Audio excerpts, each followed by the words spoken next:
Vamos a empezar la clase de hoy, ya tenemos un poquito de atraso, así que, bueno, disculpas con la tardanza en conectarme, pero bueno, por estas cosas que suelen pasar en vivo y en directo.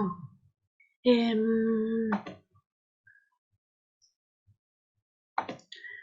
bueno, ahora vamos a ver un poquito de unos conceptos básicos relacionados a lo que son paneles fotovoltaicos. Yo no sé si con ustedes ya estuvimos viendo algo similar, pero bueno, es lo que me va pasando el profe para ir desarrollando, así que vamos a ir viendo, haciendo un repasito acerca de las definiciones básicas, sí que necesitamos.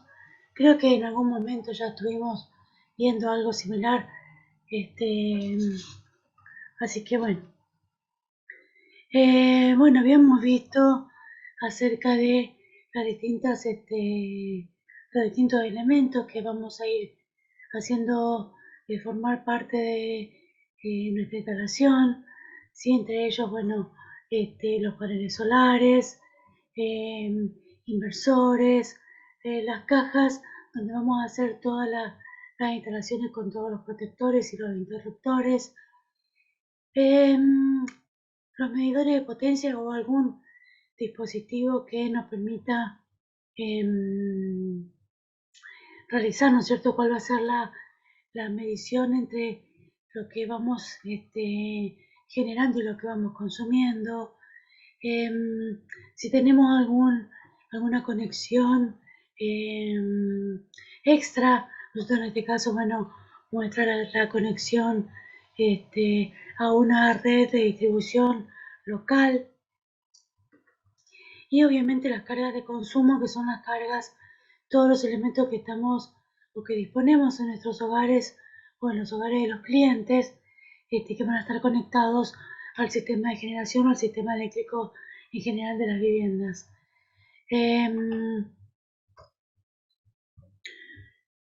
Bueno, acá se ve un poquito mejor detallado, ¿no es cierto? Acá, bueno, hay algo, eh, hay algo que llama la atención, que es lo que llamamos nosotros medidor bidireccional, que es el caso del que hace las veces las cuentas del debe y el haber, ¿no es cierto?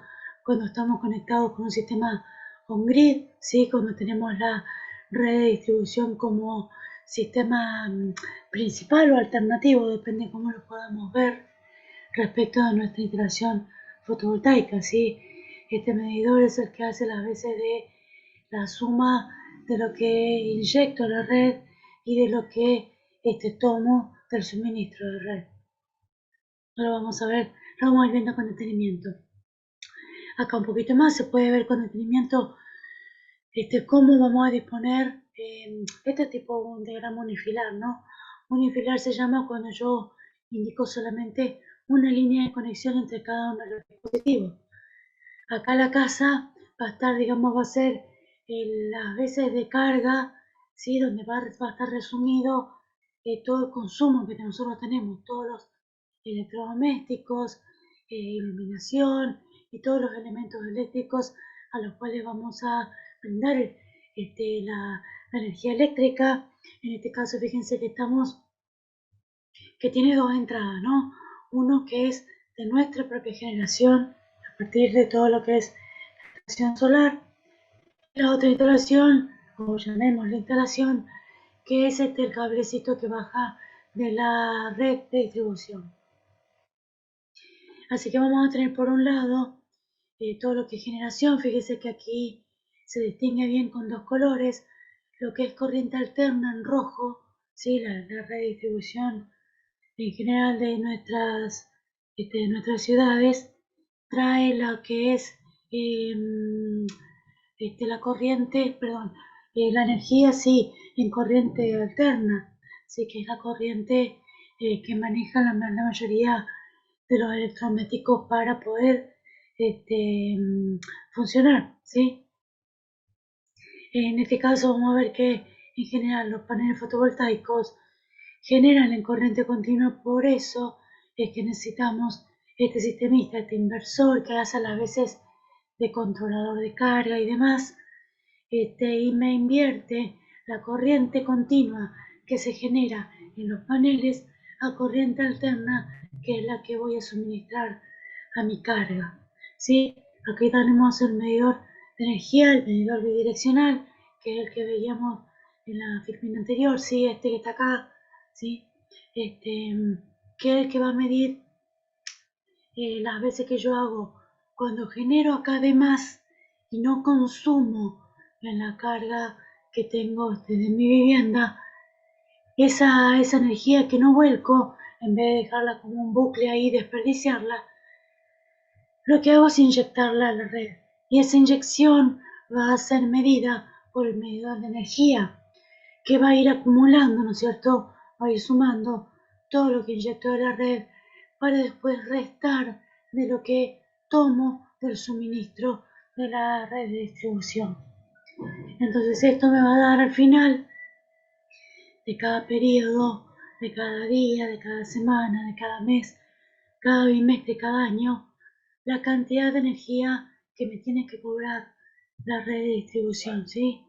Entonces aquí es donde yo voy a ver efectivamente el ahorro que hago de esa energía que utilizo.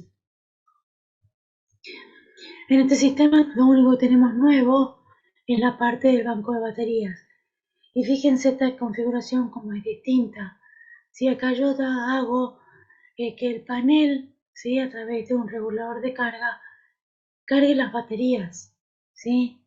Y a partir de las baterías, sea de día o sea de noche, yo voy a tomar la energía, la voy a invertir y la voy a volcar a mi casa o a mi carga, ¿sí? En este caso, por ejemplo, puede ser una instalación muy grande, que yo puedo tener una casa muy grande, o una instalación más pequeña, o incluso de un panel, de una batería, de un inversor que me va a permitir, por ejemplo, hacer funcionar una bomba. ¿Sí? Una bomba de esas sumergibles que se utilizan en el campo de forma remota, muy aislada. Bueno, la puedo hacer de esta manera, ¿sí? Y a mí lo que me va a interesar en general es que esté cargada siempre la batería. Y esa batería voy a tener, digamos, la carga regulada a partir de un panel solar. ¿Sí? Entonces, fíjense cómo pueden ser tan distintas las configuraciones como me lo indique el sistema que necesito. Nuevamente aquí, fíjense, es otra configuración. En este caso, el inversor toma tanto de las baterías como del panel, ¿sí? Y el panel a las baterías se conecta por un regulador. Pero acá lo que hago es el inversor, va a ser las veces de tipo radar, ¿sí? Si yo tengo generación solar, entonces mientras esté generando este panel, mientras haya sol, va a ir alimentando la carga a partir de lo que generan directamente los paneles. A la par, las baterías pueden ir cargándose y una vez que ya estén cargadas, bueno, toda la generación va a ir a la carga. Y si no, bueno, el, el controlador aquí va a ser las veces de cortar, ¿no es cierto?, esa energía que está siendo generada acá, la va a hacer pasar por una resistencia interna que tiene, pero no la va a ir entregando al suministro, ¿sí?, a la carga. Y en el caso de que yo requiera energía en algún momento donde no haya energía solar, o sea, no esté el sol disponible, la voy a retirar de las baterías, ¿sí? Entonces fíjense acá puedo llegar a tener cubierta parte de las necesidades que tengo en la carga en los días nublados o en la noche, ¿sí? Entonces eso va a depender justamente de la configuración que le dé, la flexibilidad que le dé a mi sistema. Nuevamente acá algo distinto, ¿sí? Acá, bueno, lo que tengo es también un sistema off-grid, es decir, que no está conectado a la red, porque fíjense en este caso no hay ningún otro tipo de conexión, no hay ningún otro tipo de generación alternativa más allá de los paneles fotovoltaicos y los que pueda suministrarme la batería, ¿sí? En este caso ya tengo algo más híbrido, es decir, voy a tener los paneles solares, las baterías cargadas a partir de los paneles solares, porque eso es lo que me indica acá, ¿sí? Y un generador alterno de más. Aquí puedo poner cualquiera, algo que yo haya ideado a partir, qué sé yo, de biomasa, algún mini hidráulico, un generador eólico o incluso un generador de estos que conocemos todos a través de diésel, ¿sí? Ese sistema va a ir, ahí donde está el mouse, va a ir conectadito acá, ¿sí? Pero fíjense que las baterías, yo aquí, según lo que me indica esto, lo voy a cargar solamente con los paneles fotovoltaicos, ¿sí? En el caso de que yo quiera que esta batería esté siempre cargada y tenga un generador alterno, entonces voy a poner también una conexión del generador alterno a las baterías, ¿sí? Entonces ahí por ahí se me puede completar el circulito, ¿sí? Pero bueno, eso depende, como yo les digo, siempre como ustedes ideen, como ustedes proyecten ese sistema híbrido todo integradito, ¿sí? O sea, la cantidad de vueltas que le den al sistemita como para que funcione de una u otra manera. Obviamente que cada uno de ellos va a tener un cálculo especial, ¿sí? Depende de cada configuración que yo voy a tener en cuenta qué método de cálculo voy a utilizar en cada caso, ¿sí? Por eso es importante que ustedes hablen siempre bien con el cliente, sepan cuáles son los requerimientos. Si hay, por ejemplo, elementos que no pueden quedar sin energía durante las 24 horas, entonces tienen que idear algo para que en el caso de que o esté nublado, haya, digamos, muchos días posible, ¿no es cierto?, de que esté sin radiación solar o que em,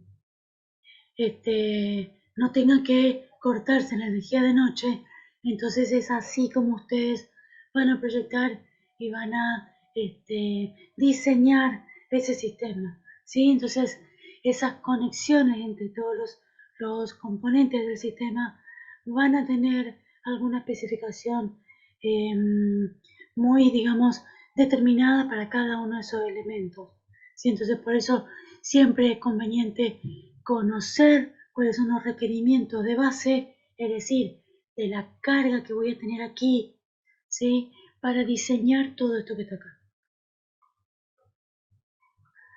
Bueno, este es un sistemita híbrido también conectado a la red eléctrica, ¿sí? Este sería un sistema híbrido on-grid, ¿sí? Lo que se llama on-grid, acuérdense, on-grid siempre refiere a lo que está conectado a una red eléctrica de distribución, cualquier tipo que sea, ¿sí?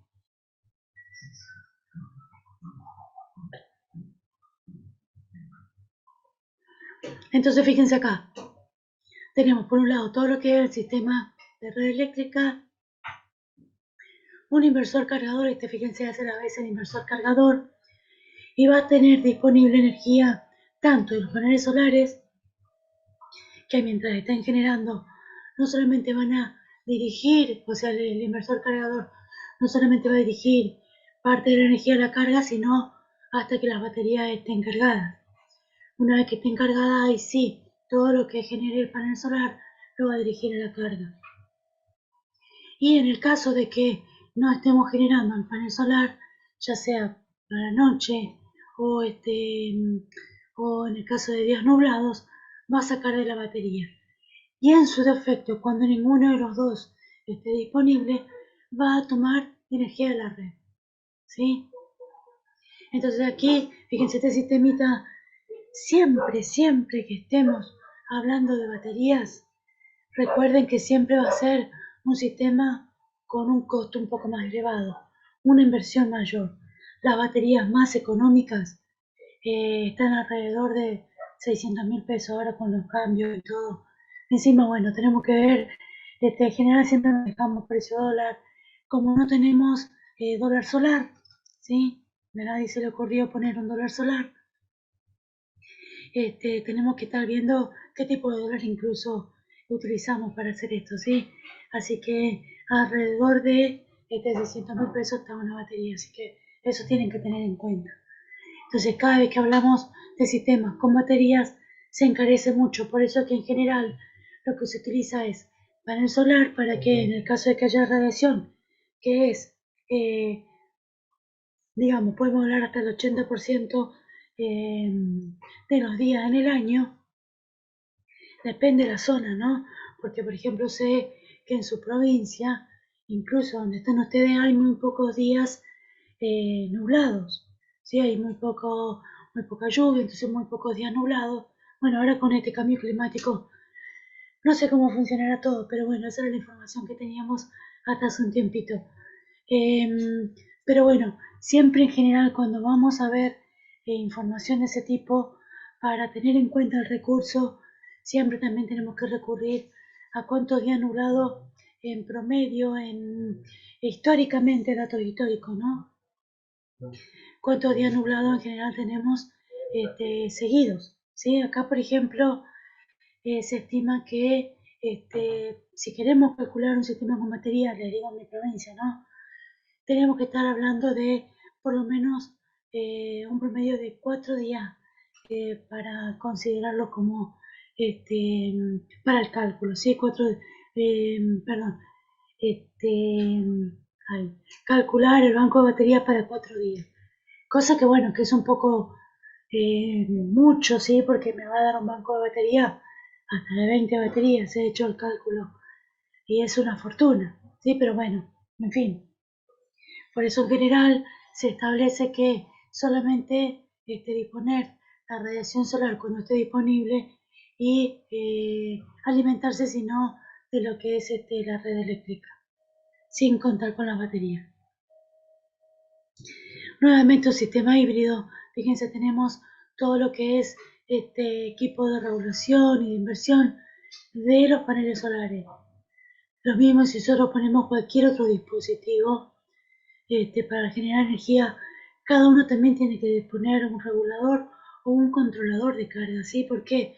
Porque acuérdense que mayormente este tipo de elementos, los reguladores o los controladores, lo que hacen es tener en cuenta la variabilidad del recurso, ¿sí? Porque acuérdense que el sol no todos los años, ahora vamos a ver con más detenimiento, no todo el año tiene la misma potencia y durante el día tampoco. A la mañana cuando amanece y a la tarde cuando va perdiendo fuerza el sol, es distinto al mediodía solar, ¿sí? Entonces, esa variabilidad es la que principalmente tiene en cuenta estos elementos para que nuestra carga no sufra, ¿sí? Nuestros elementos electrodomésticos no sufran. Y bueno, y acá por ejemplo tenemos también considerada una parte de batería. Ojo, este acumulador muchas veces nosotros lo ponemos como batería, ¿sí? Como una batería, por ejemplo, en el caso de que tengamos paneles solares, utilicemos baterías solares. Pero este tipo de acumulación puede ser de muchas maneras, ¿sí? O sea, hay muchas maneras de poder acumular energía. Obviamente que la más práctica y lo más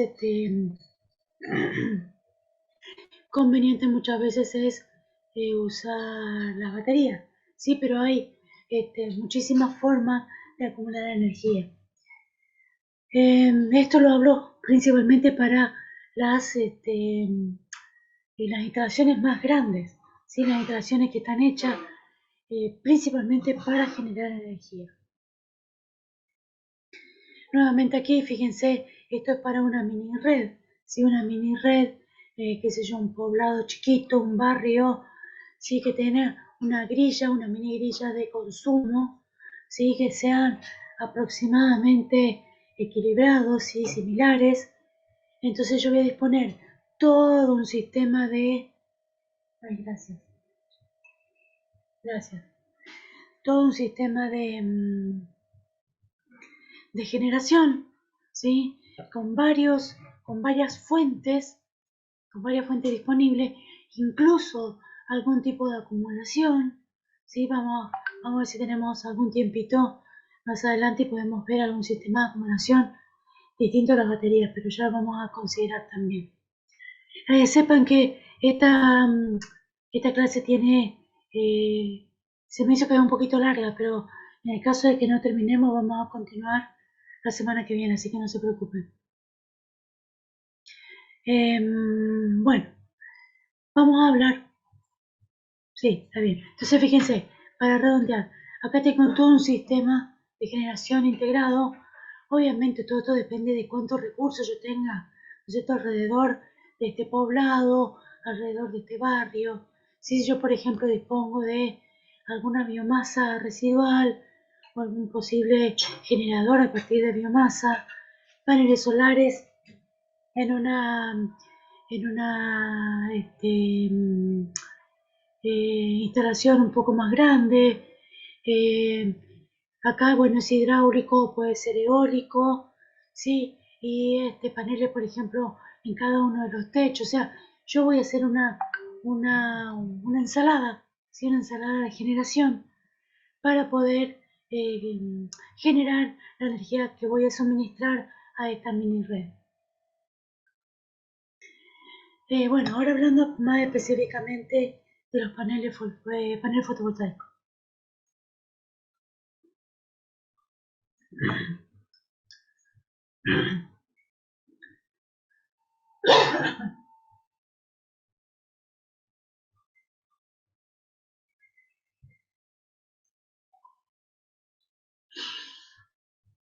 En este caso vamos a hablar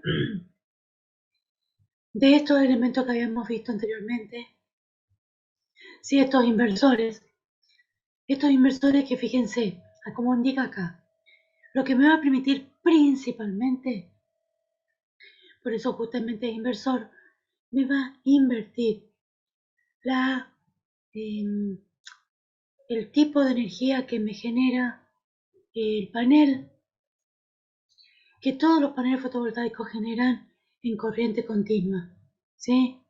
Sí, bueno, si no saben qué es corriente continua, no se preocupen.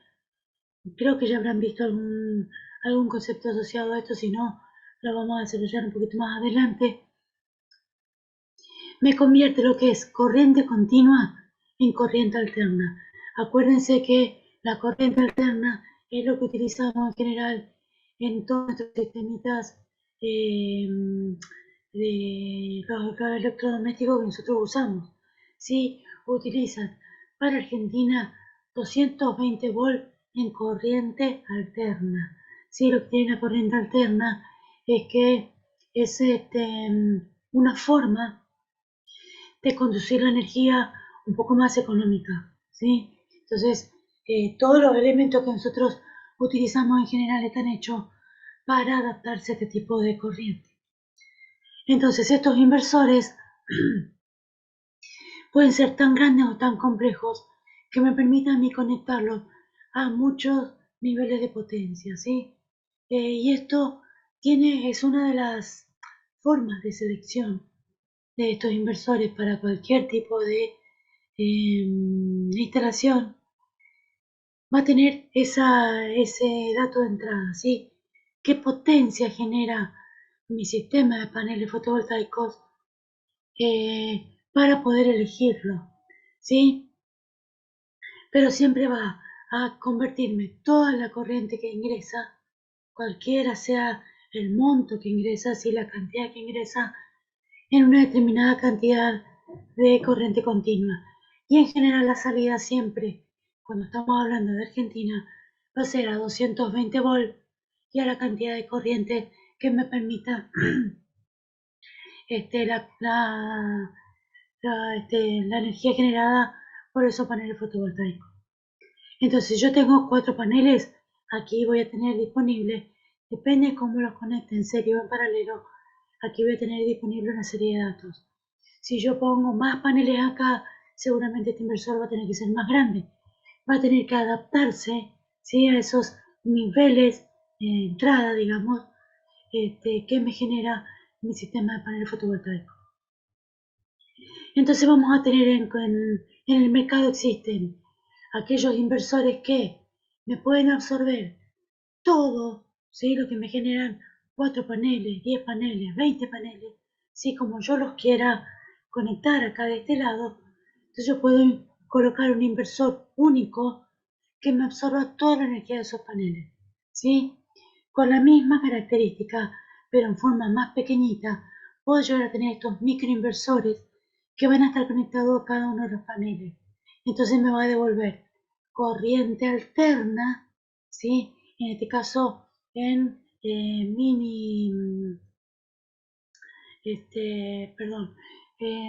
microamperes, miliamperes, ¿sí? Miliamperes, perdón, a la salida, ¿sí? Y con un voltaje determinado. ¿Sí? Acá, bueno, estos van a variar, depende de si yo acá quiero 220 volts directo o si voy a manejar un voltaje menor y después lo voy a convertir en un controlador general, ¿sí? Entonces aquí cada inversor puede ser de un inversor o de dos inversores, sí que yo puedo conectar para poder utilizar estos microinverters, o en el caso, por ejemplo, de estos mini inverters, sí que me van a tener conectados a dos paneles que los puedo conectar en serie o en paralelo para saber qué ingreso tengo acá y qué salida puede llegar a tener, ¿sí? Entonces, fíjense, en este caso, si yo los voy conectando en serie, voy aumentando el voltaje. Entonces, aquí en el centro de carga puedo manejar, ¿sí? La cantidad de voltaje, de corriente que va a ir ingresando al centro de carga, ¿sí?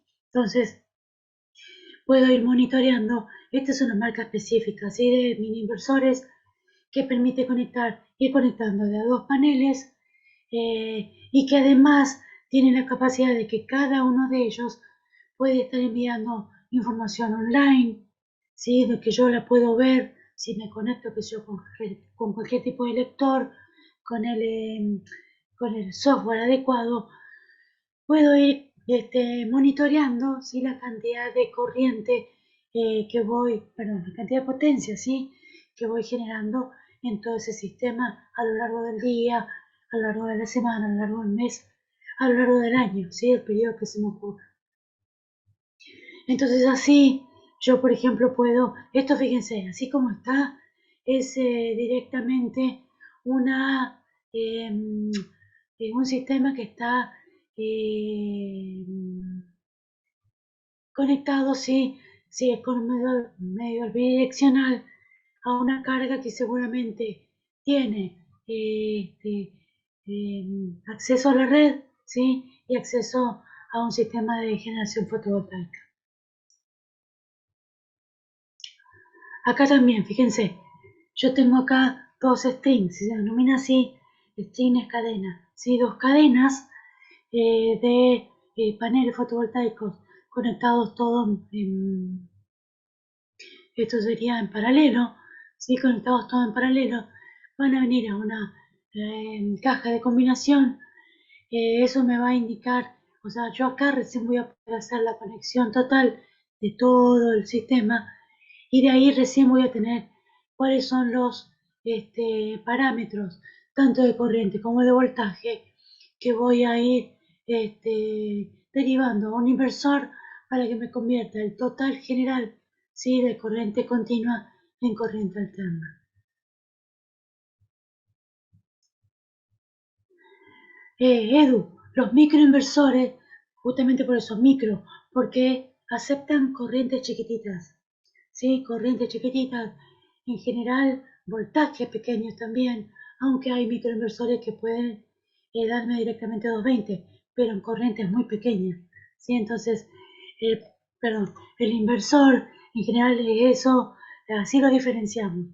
Un inversor que yo voy a tener, que yo puedo conectar, que puede ser tan grande como la conexión me lo requiera. Si, por ejemplo, fíjate, un inversor en un sistema de este tipo tiene que estar adaptado a una gran cantidad de corriente. ¿Sí? Acá puedo decir puedo decir que la entrada puede ser a 12 volt, a 24 volt, a 48 volt, ¿sí? Y determinada cantidad de corriente, pero siempre en corriente continua. A la salida voy a tener, en general, como las redes de distribución me aceptan 380 o 230, aquí voy a tener, depende de dónde me vaya a conectar, sí, porque hay algunas cadenas, algunas instalaciones, por ejemplo, que generan en media, en media tensión. Aquí puedo llegar a tener niveles de tensión un poco más elevados y cantidad de corriente correspondiente a la potencia generada en total, ¿sí? Fíjate, en este caso tengo dos cadenas, ¿sí? De paneles que me van a generar corriente continua y todo el total yo lo voy a derivar a un solo inversor. En cambio en esta yo voy a tener micro o mini inversores, ¿sí? Conectados a cada panel y en cada uno de ellos me va a dar a un voltaje y a una corriente determinada y ahí recién, fíjense, a la salida de cada uno de los paneles prácticamente ya voy a tener corriente alterna, ¿sí? Entonces lo que voy a hacer en mi caja de combinación va a ser juntar todo eso y determinar, depende de la conexión en serio y paralelo, cuánto va a ser la salida, pero ya en corriente alterna, ¿sí? O sea, cada panel ya va a tener una salida de corriente alterna. ¿Esto qué permite? Ustedes saben que, bueno, si no saben les comento, cuando yo manejo corriente continua, los niveles de sección, o sea, las medidas de secciones de conductores tienen que ser un poco más grandes que si manejo la misma cantidad de corriente en corriente alterna. Entonces, ¿qué hago aquí? Una inversión menor en conductores. ¿Sí? O sea, los conductores que uso acá van a ser de menor sección, de menor diámetro, más finitos. ¿Sí? Entonces, de eso depende muchas veces, o sea, depende de los parámetros que yo me vaya a poner como premisa, ¿no? Es decir, si quiero hacer un ahorro de conductores, y bueno, voy a ir eligiendo estos microinversores. ¿Cuál es la ventaja también de esto? Que, por ejemplo, si hay algún problema acá en el inversor, se para todo, ¿sí? Porque es uno solo, ¿sí? Si pasa algo con ese inversor, tengo que dejar de operar mi sistema generador y ver qué le pasa al inversor, ¿sí? Y esto es costoso, es una de las partes más costosas porque es mucha tecnología, ¿sí? Más ahora los inversores que vienen multitareas, sí que son muy caros. Obviamente que yo puedo elegir, ¿no es cierto?, qué tipo de inversor voy a disponer, pero bueno, son elementos caros. En cambio acá, por ejemplo, cada microinversor, si en el caso de que algún panel o algún microinversor se se malogre, si se rompa, entonces yo lo único que voy a hacer es sustituir esos elementos, ¿sí? O el panel o el microinversor, que es un poquito menos costoso, ¿sí? Pero bueno, también necesita mucho monitoreo, ¿sí? Porque son elementos tecnológicos muy, muy sensibles, ¿sí? Entonces, hay que ver en qué quiero hacer predominar más, ¿sí? Entonces, todo eso ustedes lo van a ir haciendo con el conocimiento, más que nada con la práctica, ¿sí? Porque esto, por ejemplo, hay muchas fábricas que lo ofrecen y cada una tiene una característica que hacen predominar frente a otras, ¿sí? Entonces, eso depende mucho de las especificaciones técnicas de cada uno de los elementos. No sé si te contesté tu pregunta, Edu.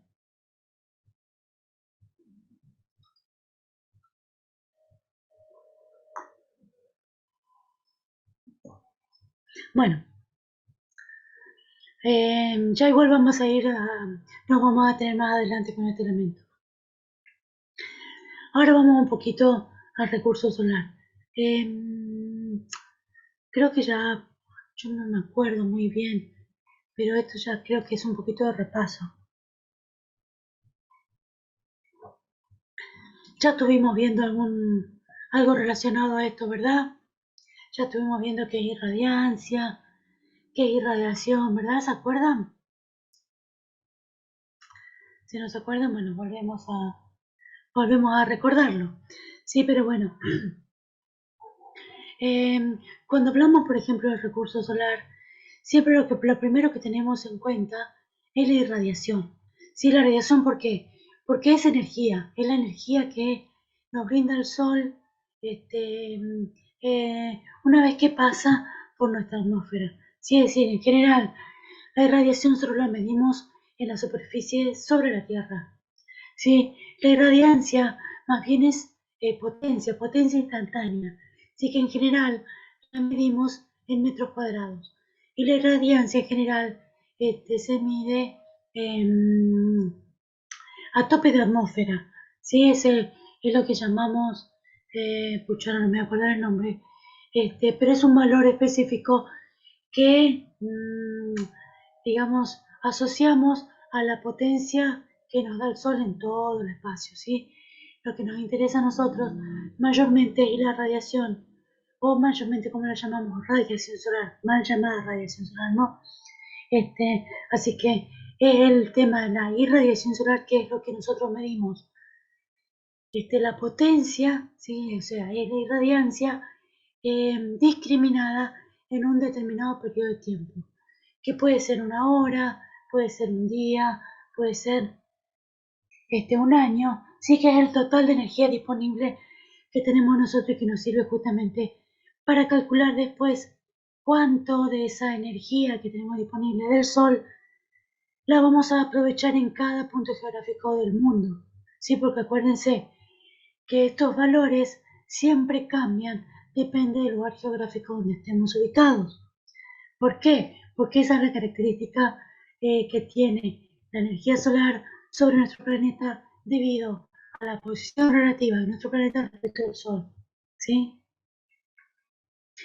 Entonces vamos a ver que esa irradiancia es la potencia por unidad de área, ¿sí? Y es un valor instantáneo. Y lo vamos a medir generalmente watt por metro cuadrado. Pero lo que en general nos molesta, nos importa es la irradiación solar, ¿sí? También conocida como insolación o mal llamada radiación, que es lo que tenemos disponible sí o sí durante un determinado periodo de tiempo. Y acuérdense que esto, ¿por qué es? Principalmente por la variación o por la variabilidad que tiene el recurso solar respecto del día, respecto de las estaciones, ¿sí? Entonces, en total en todo el año vamos a ver que tenemos mucha variabilidad y nosotros tenemos que determinar qué periodo del año vamos a darle más importancia o vamos a hacer predominar o si vamos a tomar un promedio en general, ¿sí? Para poder tener esos valores a la hora de calcular esa energía disponible que después se va a ver volcado, digamos, sobre los paneles y que vamos a calcular nosotros la energía disponible que nos entregan los paneles, ¿sí? O sea, fíjense que es como tener en cuenta el pasaje que va a haber entre la energía solar, em, la energía eléctrica que genera nuestro panel solar.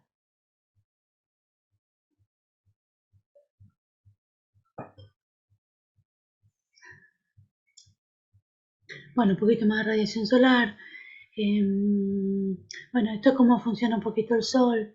Sí que es esa radiación solar obviamente proviene del Sol porque es un foco donde constantemente se están realizando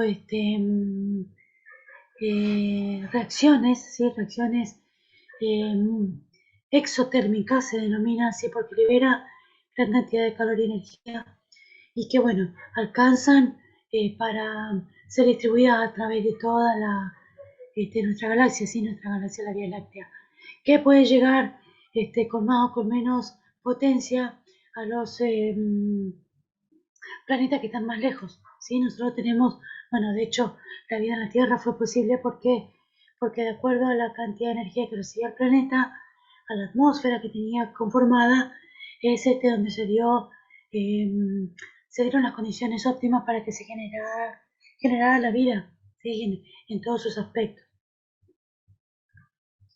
Bueno, entonces de esa radiación o irradiación solar que ingresa a la atmósfera, acuérdense, nosotros tenemos tres fracciones que tener en cuenta.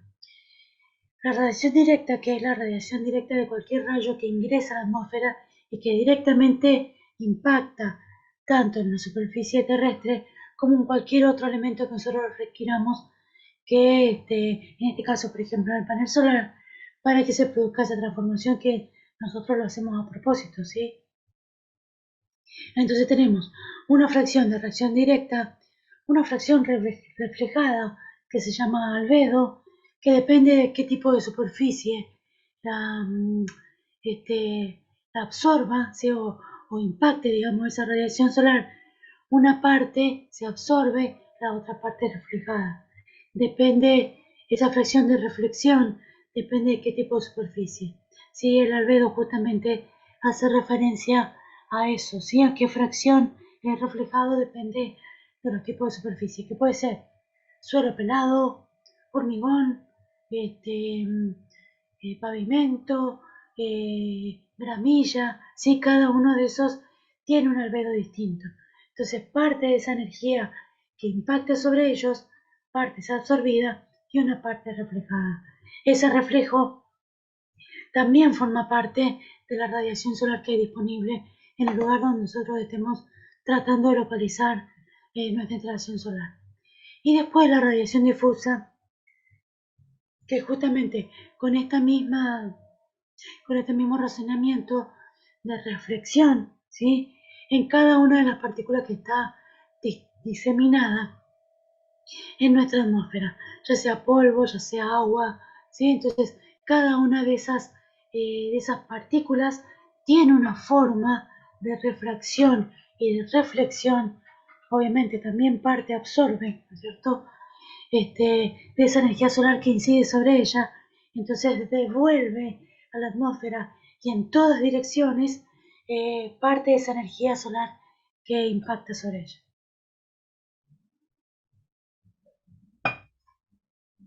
Vamos tomando un tecito con miel porque si no se hace difícil. Componente de la radiación solar. Bueno, esto yo como les comentaba, si la radiación directa es la energía radiante que proviene del Sol, que llega a la superficie sin interactuar en la atmósfera con ningún otro elemento. La difusa, bueno, que esto, como les decía yo, es lo que impacta en las partículas que están dispersas en los componentes atmosféricos, ¿sí? Que la absorben, parte de esa energía absorben y parte la refractan o la reflejan en muchas direcciones, ¿sí? Y la reflejada, bueno, que es en general por el suelo y que depende del componente del suelo, las propiedades del suelo, cuánta radiación absorben y cuánto la reflejan. Entonces, vamos a tener cada uno de esos componentes, depende de qué tipo de lugar estemos, ¿sí? Cómo sea el clima, cómo sean los componentes de la atmósfera en ese lugar, vamos a tener una radiación total. Ojo, todos estos elementos que nosotros necesitamos, que estamos viendo acá, casi todos están tabulados, ¿sí? O sea, hay datos que entidades como por ejemplo el Servicio Meteorológico Nacional, algunas estaciones experimentales tanto del INTI como del INTA, tienen años y años de información recolectada, ¿sí? Entonces nos pueden brindar datos promedios desde datos diarios, mensuales, ¿sí? Estacionales, anuales, ¿sí? Todos esos elementos, todos estos datos, nosotros los vamos a poder tener de alguna base de datos, ¿sí?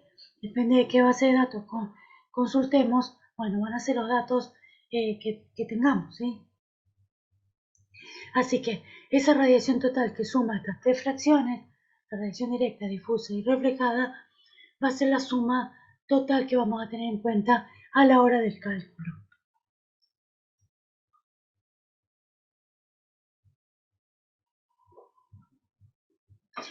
Obviamente que esos valores, como yo les dije, los vamos a tener promedio, ¿sí? ¿Promedio de qué? Promedio de datos que hace años que se están recolectando y que también vamos a ver que tienen una variabilidad también porque depende, ¿no es cierto?, de qué tipo de estación, qué tipo de lugar geográfico, qué tipo de condiciones climáticas hay en cada uno de esos puntos donde nosotros nos localicemos, ¿sí? Entonces, vamos a ver que dependen justamente de esa particular, digamos, esa particular condición que tiene nuestra Tierra, nuestro planeta, respecto del Sol, ¿sí? Sabemos que, por ejemplo, nuestro planeta gira sobre sí mismo, ¿sí? Lo que hace que tengamos día y noche, ¿sí? Seguidos. También se traslada alrededor del Sol, ¿sí? Lo que hace que en determinados periodos estemos más lejos o más cerca del Sol, depende de qué tipo, de qué ubicación geográfica tengamos respecto del plano medio de la Tierra, porque encima ese plano del medio de la Tierra está inclinado respecto del plano de traslación, ¿sí? Esa inclinación se debe porque el eje de nuestra Tierra está inclinado aproximadamente unos 20 y pico de grados, 23 o 27, no me acuerdo, respecto de una perpendicular a ese plano de traslación, ¿sí? Fíjense, si este es el plano de traslación, ¿sí? Si yo, por ejemplo, tuviera un eje acá, ¿sí? Un eje perfectamente perpendicular a este plano de traslación, ese eje perpendicular veríamos que el eje de la Tierra tiene una inclinación respecto de ese eje, ¿sí? Entonces, debido a esa inclinación, también hay un problemita, ¿sí? Con el tema de las estaciones. ¿Sí? Entonces, eso es lo que hace que en determinada posición que estemos alrededor del Sol, nosotros estemos más cerca o más lejos y por lo tanto tengamos invierno o verano en nuestro hemisferio. Bueno, ahora bueno, es distinto porque tenemos todo esto del cambio climático y demás. Bueno, es un problema, ¿no? Entonces, esa inclinación de 23 grados, 27 minutos, algo así, a ver si está acá, inclinada, claro, 23,45 grados de la elíptica, así está perfectamente. Entonces, eso hace también las veces de variación estacional. Obviamente que con eso varían no solamente la cantidad de radiación que recibimos, sino las condiciones climáticas de cada uno de los lugares donde estemos habitando. Bueno, todo un poquitito, ¿sí? De cómo nosotros nos situamos, ¿sí? Desde la latitud y longitud, ¿saben? Que la latitud, por ejemplo, se refiere a unos planos de corte perpendiculares al eje de la Tierra. El mayor de ellos es el Ecuador, al que se le asigna el valor cero, ¿sí? Y se le va, a medida que se va acercando al polo, se le va asignando valores como a un ángulo, ¿sí? Si acá en el polo tuviese de 90 grados. ¿Sí? Entonces, a medida que nos trasladamos desde el cero hacia el polo, vamos variando esos angulitos, ¿sí? Entonces, a eso lo llamamos latitud, ¿sí? Que tiene que ver con los paralelos, ¿sí? De la Tierra. Y la longitud es varía desde un cero que le asignamos a un meridiano cero, ¿sí? Que imaginariamente pasa por un lugar que se llama Greenwich, ¿sí? Meridiano de Greenwich o meridiano cero. A partir de ahí medimos hacia izquierda o hacia derecha o hacia el este y hacia el oeste, dando la vuelta, ¿sí? Todo completa medio giro 180 grados, ¿sí? Desde el cero hacia el este 180, hacia el oeste 180. Lo mismo que acá la latitud, hacia el norte 90, hacia el sur también 90.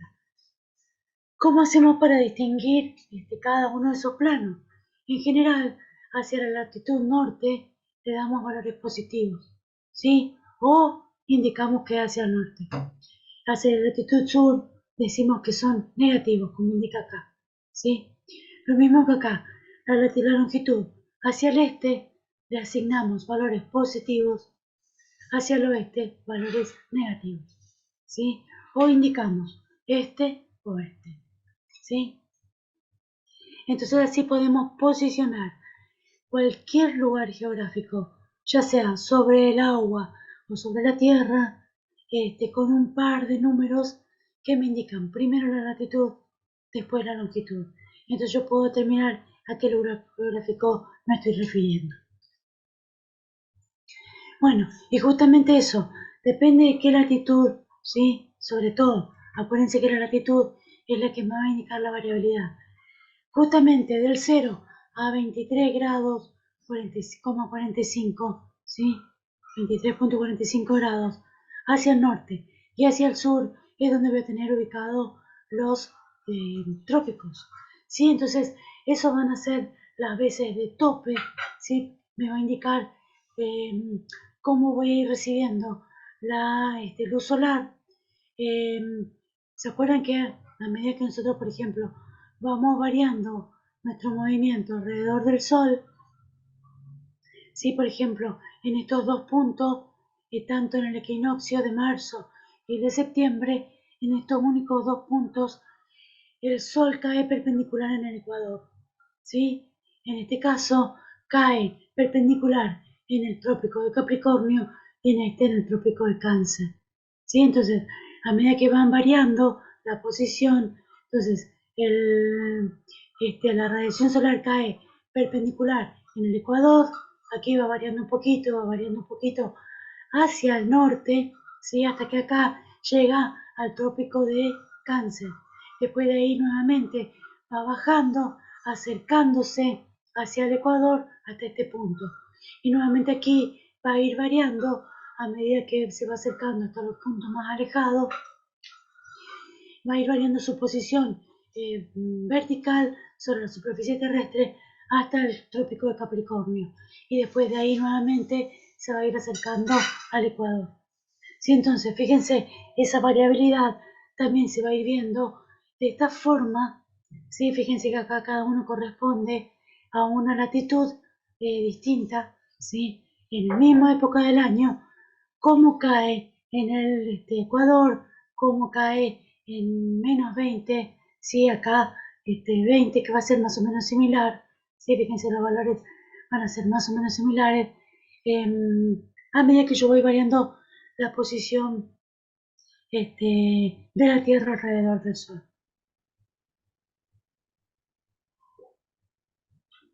Entonces, en cada una de las latitudes voy a tener, ¿sí? Una variabilidad mayor o menor, depende de cómo esté ubicado geográficamente. Obviamente que fíjense, entre el Ecuador y nosotros que estamos más o menos cercanos al trópico de Capricornio, tenemos más o menos esta variabilidad. ¿Sí? A medida que nos vamos alejando, por ejemplo, en la Patagonia se nota mucho más la variabilidad en estaciones. ¿Sí? Fíjense, porque acá, fíjense, me indica los días del año. ¿Sí? Cómo varía en los días del año. Entonces, en la Patagonia, fíjense, aquí estoy en invierno, ¿sí? Aquí estoy en verano, ¿sí? Pero, por ejemplo, en el Ecuador la variación es apenas visible, ¿sí? Y en el trópico, sí, ya es un poquito más holgada, ¿sí? Entonces, y de esta forma yo puedo ver la variabilidad del recurso solar según el día del año, según la posición geográfica. Bueno, esto es un poquito más de la radiación solar, los componentes, ¿no es cierto? La cantidad de, a ver si hay otro que se ve mejor. No. La cantidad de radiación solar que ingresa, los porcentajes, ¿no es cierto?, de absorción, tanto en la atmósfera como en la Tierra, cuánto se dispersa en la atmósfera. Sí, esto es un poquito más como para que ustedes entiendan ese fenómeno de dispersión de la energía solar en la atmósfera. En general para un cálculo se toma 1000 watts por metro cuadrado. Y vamos a ver que es posible tener, digamos, un cálculo estimado con 1000 watts. Depende de cada lugar geográfico, según la radiación solar, ¿no? Bueno, acá como yo les indicaba, fíjense, en general, por aquí, a ver si no está acá marcado, este es el Ecuador, ¿sí? Este es el Ecuador, por aquí pasa un trópico, ¿sí? Más o menos por este lugar, pasa un trópico y por aquí pasa el otro trópico, ¿sí? Por aquí pasa el otro trópico. Y fíjense cómo justamente es en esos lugares donde hay mayor insolación, ¿sí? Donde hay mayor irradiación, que es lo que pasa en su provincia. Si en la provincia que están ustedes, tienen lugares de irradiación más alto en la Argentina, ¿sí? Bueno, hay lugares similares en Bolivia, en Chile y en Perú, ¿sí? Malo, lugares similares donde es posible, de hecho, bueno, por eso es que se han elegido esos lugares para instalar todo lo que es solar, como Cauchari, como Cafayate y demás, ¿sí? ¿No? Se lo hizo a propósito, ¿no? Para aprovechar mejor la radiación, más allá de que tenga que hacerse unos niveles de inversión mucho más elevados.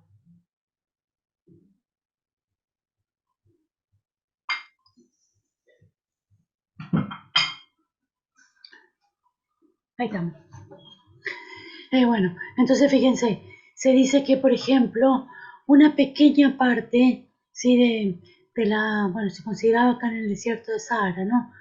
Una pequeña parte de ese desierto que tuviera una, ahora no me voy a acordar cuánta es la cantidad, pero bueno, igual es información vieja porque todos los años la población mundial va aumentando y va requiriendo, ¿cierto?, cada vez más cantidades de energía eléctrica, así que esa superficie cada vez van aumentando más.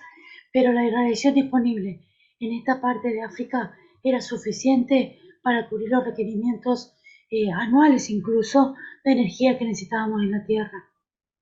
Sí, por eso es que yo muchas veces digo, qué lindo hubiese sido que en vez de darle mucha más bolilla a lo que era petróleo y demás, le hubiésemos dado más bolilla a todo lo que es solar, ¿no es cierto? Y todo lo que no hace daño al medio ambiente, y otra sería la historia ahora.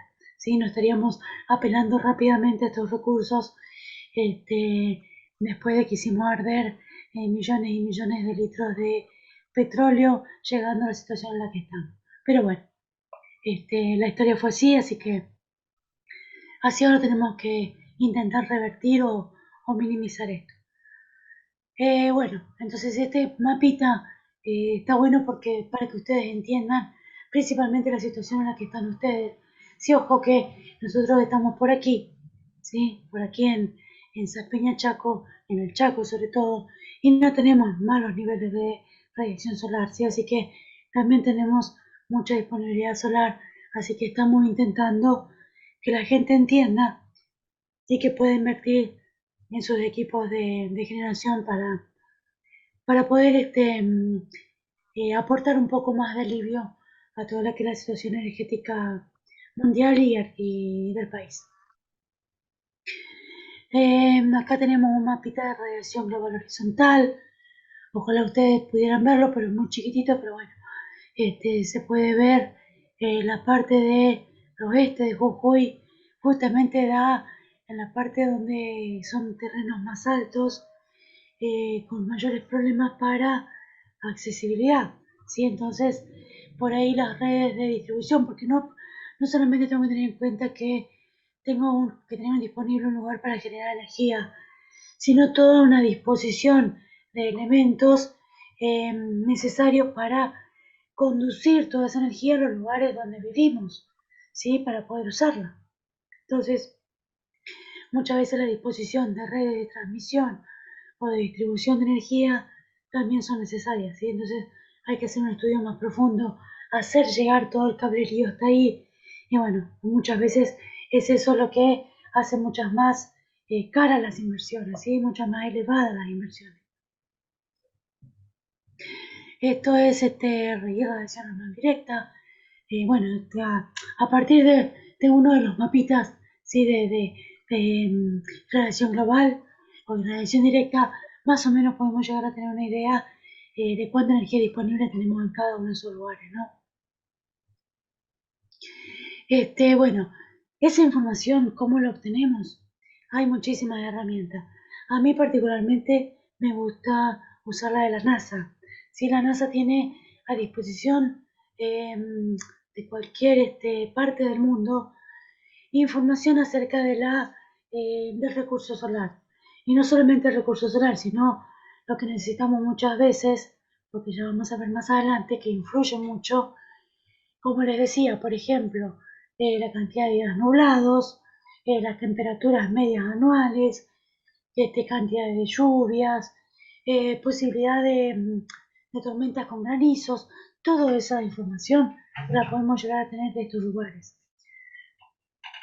En Salta, por suerte, han desarrollado una herramienta que es el CISOL. El CISOL tiene específicamente información para todo este tipo de proyectos solares, tanto para panelería como para termotanques solares. ¿Sí? ¿Por qué? Porque muchas veces la generación térmica también es disponible. ¿Sí? ¿Por qué? Porque la generación térmica lo que hace es aprovechar la parte de calor de la radiación del sol, ¿sí? Porque acuérdense que nosotros utilizamos la parte del fenómeno fotovoltaico, es decir, la parte del fotón, ¿sí? La parte de luz de la energía solar. Pero la calórica también se puede utilizar para generar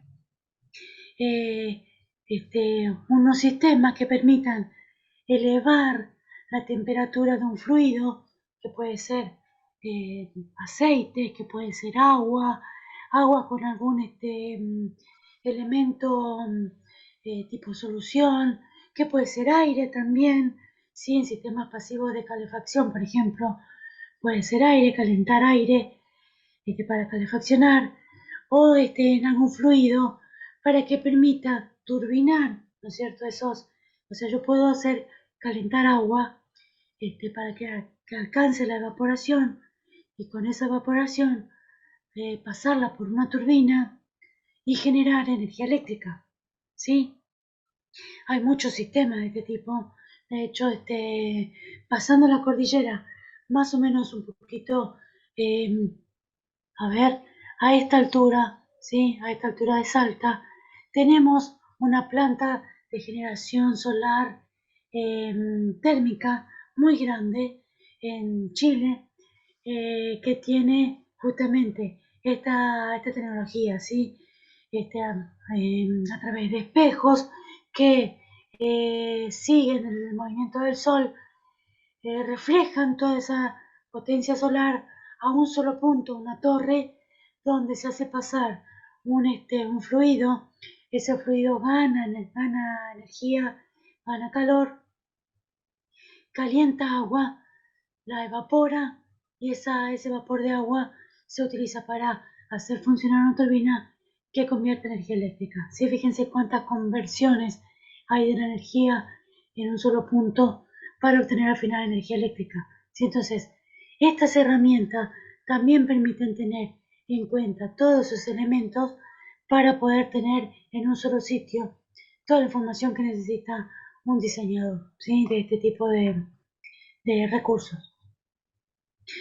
El albedo, ahí falta la O. El albedo justamente, eso tendría que estar un poquito más antes. Es información, fíjense, aquí les indica los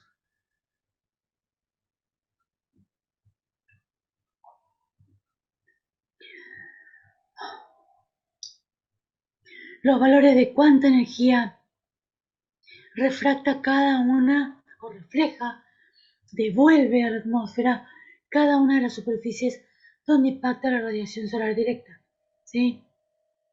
Entonces, si impacta, por ejemplo, en el asfalto, tenemos del 5 al 10% de esa energía que vuelve a la atmósfera. El agua, por ejemplo, refleja, del 8 al 18%. La piedra o el ladrillo entre un 20 y un 40%. Lo verde, si el pasto está hasta un 30%, un bosque hasta el 20%, es decir, cada una de esas superficies, la parte, por ejemplo, fíjense acá, la parte blanca, ¿sí? Lo que es nieve, tiene hasta un 95%. ¿Por qué? Justamente por el color, ¿sí? Acuérdense que todos los colores claros reflejan mejor. Entonces, esto, digamos, es un poquito información de eso que yo les comentaba anteriormente, que es el albedo. ¿sí? Entonces, todos esos elementos componentes me van a dar, junto por ejemplo con el efecto de la luz difusa, fíjense, en este caso, campana de una curva normal de producción de radiación solar. Esto se supone que es teórico, ¿sí? Esto es teórico teniendo en cuenta solamente la parte difusa, ¿sí? Es decir, teniendo en cuenta todo lo que reflejan las partículas que están diseminadas en la atmósfera. Pero en general, por ahí depende también de los vientos, sí que hay en el lugar, que diseminan más o menos rápido los elementos que están suspendidos en determinado sitio, en una determinada atmósfera. Esta producción de luz difusa en general siempre es así, ¿sí? Y mucho más cuando, por ejemplo, estamos en lugares donde hay mucho aporte. ¿Dónde pasa eso? Por ejemplo, en muchas industrias que tienen, que utilizan, digamos, elementos que después son evacuados hacia la atmósfera, ¿sí? Y esa atmósfera recibe todos esos elementos y la distribuye en una determinada zona, ¿sí? Una determinada zona de influencia. Entonces por ahí se disemina y si no hay mucho viento, entonces es un alto contenido de partículas que muchas veces, así como el albedo, ¿sí? Muchas veces de la característica de esas partículas absorben energía, es muy poca la, em, la reflejan, sí, disculpen, refleja muy poca de esa energía que reciben. Entonces, obviamente que esa parte de luz difusa va a ser un menor componente. Bueno, aquí en función a todos esos elementos que vimos, ¿sí?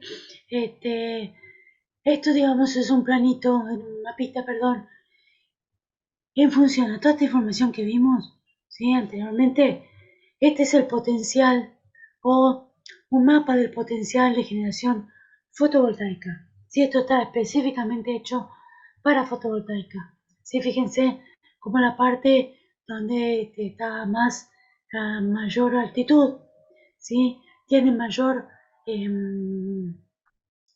potencial. ¿Sí? Nosotros que estamos por aquí tenemos un potencial medio. Así todo, hay muchos países en Europa que tienen mucho menos que esto, ¿sí? Que tienen valores, mapitas que en general, según esta escala, están prácticamente todos en verde, pero igual tienen eh, políticas que apoyan todo este tema de generación distribuida, generación fotovoltaica, que generan gran parte de su energía a partir del uso de este sistema fotovoltaico. Bueno, entonces esto, como les decía, es el potencial fotovoltaico de Argentina. Bueno,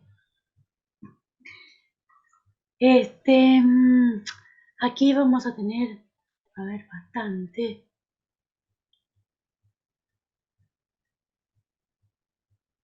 Bueno, vamos a ver un poquito este ejemplo. Teniendo en cuenta todo esto que vimos anteriormente, si nosotros tenemos, por ejemplo, la información, ¿no es cierto?, acerca de que en determinado lugar tenemos los valores de irradiancia, por ejemplo, que en Argentina tengamos el mapita anterior en función de esto, ¿sí? No sé si les había comentado que la irradiancia media instantánea en la atmósfera exterior, es decir, tope de atmósfera, antes de que ingrese a nuestra atmósfera, la cantidad de potencia, ¿sí?, es de 1667 watts por metro cuadrado. Una vez que ingresa a nuestra atmósfera, en nuestro país, se puede decir que la potencia media, ¿sí?, la irradiancia media, es de 800 watts por metro cuadrado. O sea, obviamente que esto es promedio, ¿eh? Esto lo tomamos como un promedio, siempre con un valor, digamos, máximo, ¿sí? Lo que podemos tener en promedio máximo.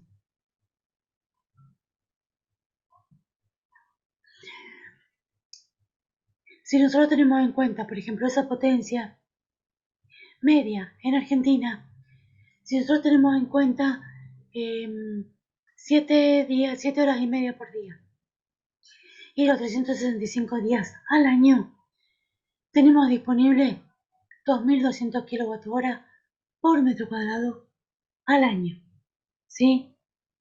Es decir, tenemos esa cantidad bastante grande, ¿sí?, de irradiación solar disponible. Imagínense si la pudiéramos utilizar toda, no tendríamos ningún tipo de problema a nivel energético, energía eléctrica, ¿no? Es más, nos podríamos mover tranquilamente hasta en autos eléctricos. Pero bueno,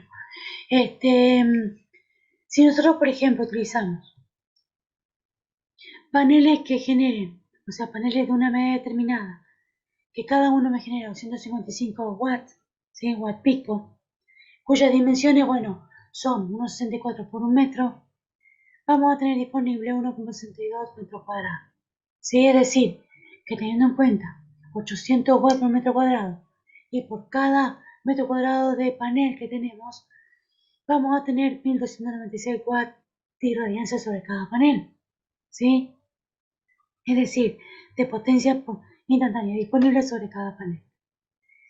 Si la eficiencia de cada panel es del 15%, y ya vamos a ver que esto influye mucho cuando nosotros tenemos un panel que nos indica una determinada medida de potencia, la eficiencia del panel en conjunto con algunas cuestiones locales, principalmente de temperatura, ¿sí?, esa eficiencia difiere mucho de la del 100%, ¿no? Entonces, teniendo en cuenta la eficiencia del panel de un 15% a una temperatura media de 27 grados centígrados, la salida que yo voy a tener por cada panel va a ser de 194,4 watts. ¿Sí? Es decir, no son 255 watts reales. ¿Sí? ¿Por qué? Porque justamente incide sobre el panel una menor cantidad de la energía que me indica el panel que puede producir. Esto vamos a ver que es a una determinada potencia. Bueno, entonces vamos a hacer ahora este análisis en relación a una posición relativa de un observador en un plano, digamos, horizontal en alguna determinada posición sobre la Tierra, ¿sí? Entonces, vamos a ver que ahora lo que llamamos geometría solar es justamente depende de esta ubicación. Esa geometría solar va a depender entonces de cómo veamos en cada momento del día y en cada momento del año la posición relativa del Sol, ¿sí? Entonces vamos a ver que tanto el cenit, lo que llamamos cenit o ángulo cenital, y ángulo de elevación va a ir variando. Primero, va a ir variando a lo largo del día y segundo, va a ir variando, depende de cada día y depende de la ubicación geográfica donde yo esté, ¿sí? Entonces, esos dos elementos, tanto la altura solar como el ángulo cenital y la posición geográfica donde yo estoy, me va a permitir a mí determinar qué potencia tengo disponible. Entonces, ese ángulo también lo tengo que complementar con el azimut solar, que justamente es la variabilidad del día, ¿sí? La variabilidad que va a tener a lo largo del día desde que sale el sol hasta que ingresa. En nuestra latitud, acuérdense, nosotros tenemos que mirar siempre al norte, ¿sí?, para ir dándonos cuenta de esto.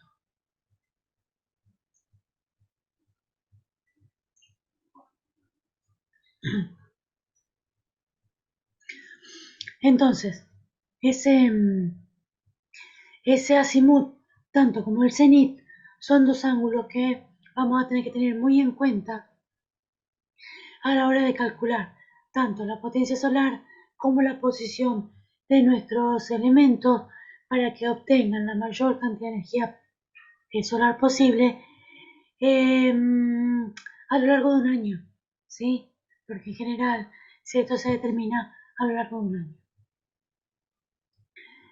Bueno, entonces vamos a ver que depende de esos dos ángulos, va a ser la cantidad, como yo le decía, la cantidad de potencia, sí, porque fíjense, si yo tengo, por ejemplo, que los rayos caen verticales, cosa que pasa, o en los trópicos, o desde los trópicos hasta el Ecuador, en un determinado día del año, cuanto más verticales sean, menor es la superficie, ¿sí?, en la que inciden. Es decir, si los rayos caen verticales en una cantidad de 1 metro cuadrado, va a ser distinta, ¿sí?, la cantidad de energía que si esos, que si yo tengo la posición relativa del Sol en cualquier otro lugar geográfico donde tanto el ángulo cenital como el ángulo azimutal son distintos, ¿sí?, que ya no son verticales.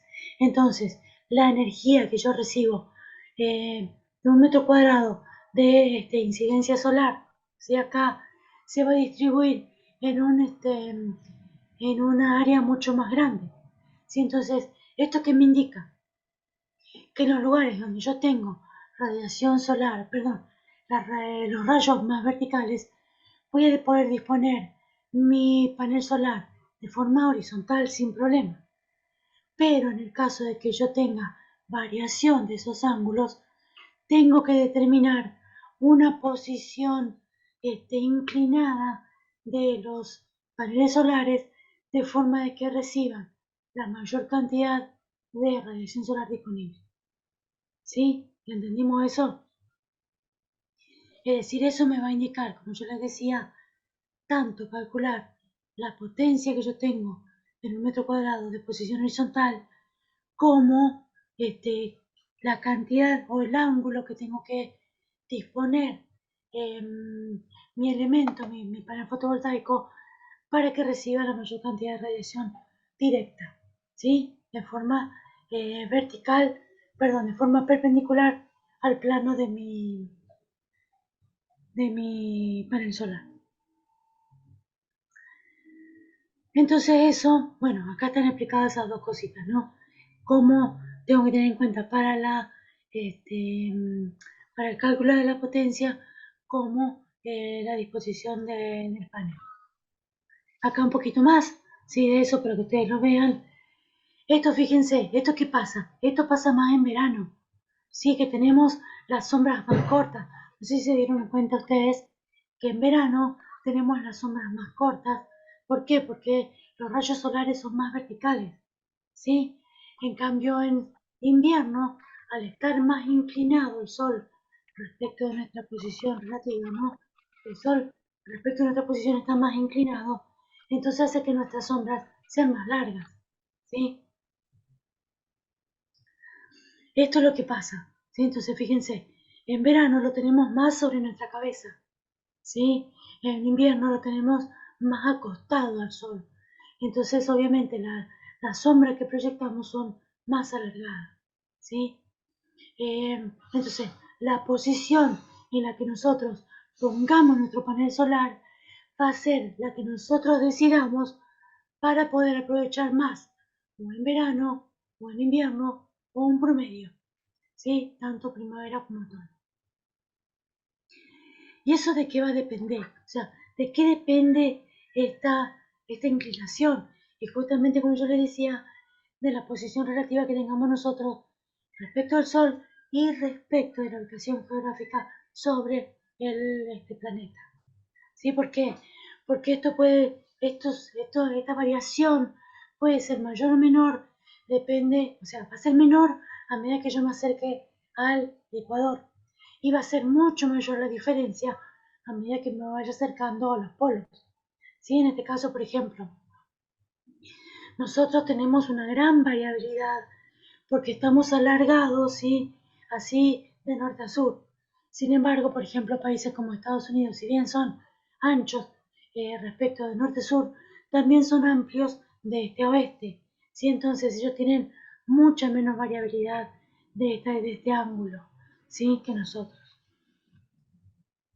Esto es un poquito más obviamente que esto tenemos que tener en cuenta nosotros, que esto pasa en nuestro hemisferio mientras miramos al norte, ¿sí? Es decir, nuestros paneles por eso siempre tienen que estar mirando al norte, ¿sí? Porque esto pasa de, o sea, de nuestra posición relativa hacia el norte. En cambio, en el hemisferio norte, lo que tienen que hacer es, con esta misma variabilidad, apuntar hacia el sur, ¿sí? Bueno, esto también tiene que ver un poquito acá de lo que yo les decía, ¿sí? En invierno, fíjense, por la posición relativa del Sol, tenemos la sombra más alargada que en verano, ¿sí? Por eso decimos que en verano tenemos que disponer, por ejemplo, sobre nuestras ventanas, algún tipo de alero que nos permita en verano que esa inclinación del Sol este, no incida, digamos, adentro de nuestros ambientes con un alerito que tape, digamos, toda esa dirección. Si en cambio ese mismo alero en invierno va a permitir que parte de esos rayos solares entren, ¿sí? Por ejemplo, esto es algo, por ejemplo, que se tiene en cuenta en arquitectura bioclimática. Bueno, acá nuevamente, fíjense, aquí está la posición que yo les decía. Si depende del lugar geográfico donde estemos, fíjense, la altura solar en este caso es mucho más chiquita que en este caso. Si acá hay una amplia altura solar, si acá las sombras son mucho más alargadas.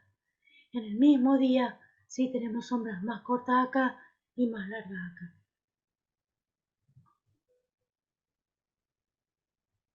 Bueno, esto justamente es lo que yo les decía, ¿sí?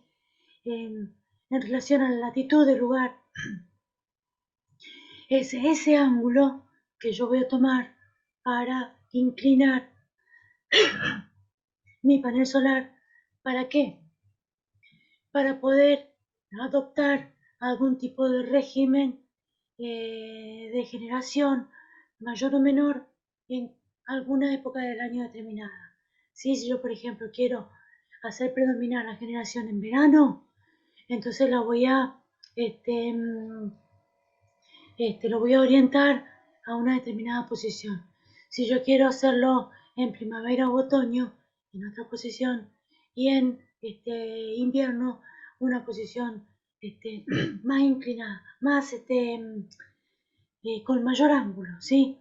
Entonces, fíjense, si la producción energética es adecuada en invierno, salvo excepciones, será satisfactoria durante el resto del año. Es decir, si yo opto para que todo lo que yo necesito de energía lo vaya a generar en invierno, ¿sí? Es decir, yo por ejemplo necesito 300 watts y hago que en invierno eh, esos paneles me generen 300 watts a una determinada posición, ¿sí? A un ángulo determinado, me aseguro de que sí o sí esa misma disponibilidad la tenga en otoño, primavera o verano. Entonces, la inclinación mínima que deberá tener un panel solar, bueno, para que se pueda limpiar solito es de 15 grados, ¿sí? Pero 20 grados mayor, o sea, la latitud más 20 grados, si yo quiero que priorizar el invierno, ¿sí? O sea, que en invierno yo tenga mayor cantidad de energía o la cantidad que requiera, ¿sí? La energía la voy a hacer, eh, voy a inclinar esos paneles, la latitud del lugar, es decir, por ejemplo, si ustedes están a 22 grados de latitud, van a ser 22 más 20, es decir, 42 grados, van a inclinar esos paneles respecto del suelo. Si quieren que tenga un promedio, sí van a ser esa latitud, es decir, 22 grados más 15. Y si quieren hacerlo en verano, simplemente con que tomen la inclinación igual que la latitud, entonces van a poder priorizar la generación en verano. ¿Sí? Bueno, eh, vamos a dejar hasta acá. Sí, yo quiero que entiendan esta partecita. Vamos a dejar hasta acá y vamos a continuar la otra clase porque la verdad que me está costando esta vez.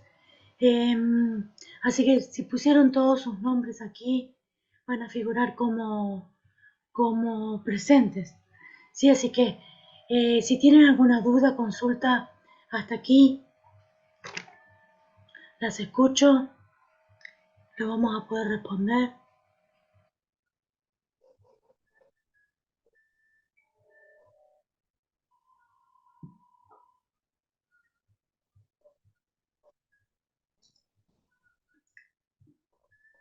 ¿Alguien tiene alguna consulta?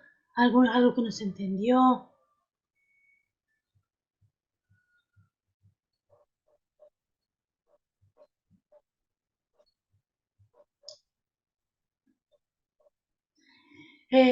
Otra cosita, creo que yo ya les compartí a ustedes la, la dirección o el enlace al aula virtual, ¿sí? ¿Se acuerdan? Espero que estén ingresando, revisando un poquito el material.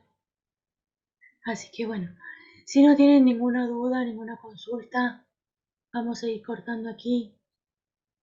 Les pido disculpas por mi inconveniente hoy.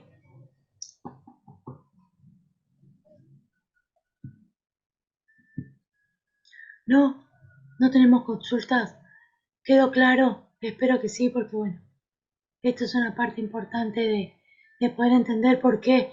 Vieron que muchas veces porque tenemos los paneles inclinados, bueno, es justamente esto. Sí, depende justamente de qué es lo que quieran hacer predominar. Ustedes van a decidir qué inclinación le van a dar. Espero que hayan entendido un poquito cómo va esto de la variabilidad del recurso. Sí, así como también hay inconvenientes con el viento, con el agua, así cada uno tiene una particularidad. Sí, entonces es lindo, es bueno que ustedes entiendan esto para poder después darse cuenta que ya vamos a ver la próxima clase cómo hacemos para calcular. Bueno, si no tienen dudas, consulta, los voy a ir liberando. Edu, que siempre pregunta, que siempre consulta, ¿le quedó todo claro?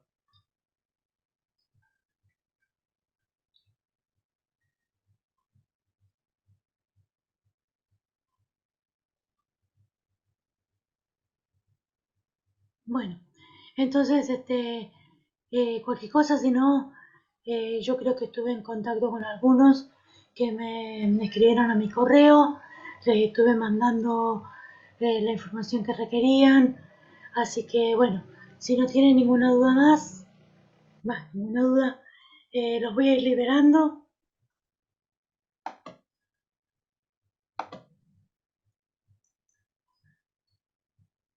Si no, pueden ir abriendo sus micrófonos. Bueno, bueno, Cintia, de nada.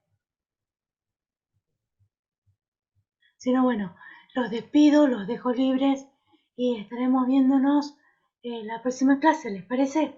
Y si no, bueno, hacen las preguntas al profe por el aula. Sí, creo que ahí tienen una pequeña forma de conexión con el profe. Bueno, chicos, que tengan una linda semana y nos estamos viendo el próximo lunes, ¿sí?